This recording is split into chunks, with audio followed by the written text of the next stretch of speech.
అది ఒక అమావాస్య. తెల్లవారితే సిటీ వెళ్ళి ఎంసెట్ ఎగ్జామ్ రాయాలి.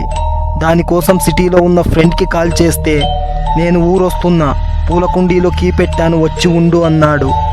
రాత్రి 8కి కీ తీసి డోర్ ఓపెన్ చేసి బెడ్రూమ్ వెళ్ళాను. అక్కడ నాగవల్లిలాగా ఒక చిత్రం ఉంది.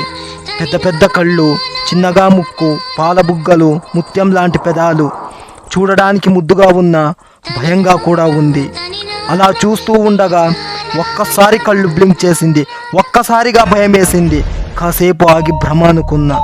తినొద్దామని బయటికి వెళ్ళి రిటర్న్ రూమ్కి వచ్చాను. మళ్ళా ఆ చిత్రం చూస్తే ఒక్కసారిగా షాక్ అయింది. తెరచి ఉన్న కళ్ళు మూసుకున్నాయి. వెంటనే మా ఫ్రెండ్కి కాల్ చేసి, నువ్వు ఏమనుకోకపోతే నీ రూమ్లో ఉన్న అమ్మాయి మ్యాప్ని తీసి బయట పెడతా అన్నాను. ఒరే, అలాంటి మ్యాపే లేదురా నా రూమ్లో అన్నాడు. తిరిగి చూస్తే నిజంగానే లేదు. అక్కడి నుండి నేరుగా వెళ్ళి రైల్వే స్టేషన్లో పడుకున్నా.